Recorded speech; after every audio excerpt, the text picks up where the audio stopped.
म्हटलं जाऊता ID direct बेकार video काढ चालू थांब थांब तिकडे मला पहिले खाले जाऊ दे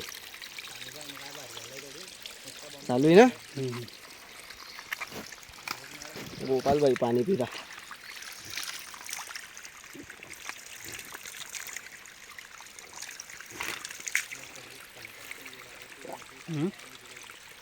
आलं ना काढला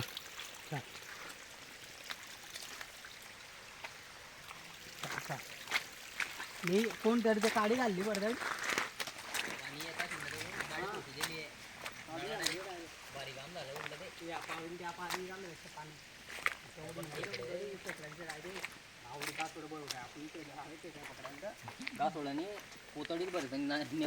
तिकडे बी नाही पालते आमनं पुढे तडी बी आहे बरं पाणी पी घ्या रे पित असले तर तरी चालू आहे, एकदम भारी आहे. डायरेक्ट नळ चालू आहे. अरे आवडे नाही तरी खेकडे पाले का एवढं खेकडे नयांमध्ये अडी की बाजार पुरे खेकडे direct. गोपाल भाऊचा व्हिडिओ काढलाय भाऊ गोपाल भाई पुऱ्या नयांमध्ये खेकडे डायरेक्ट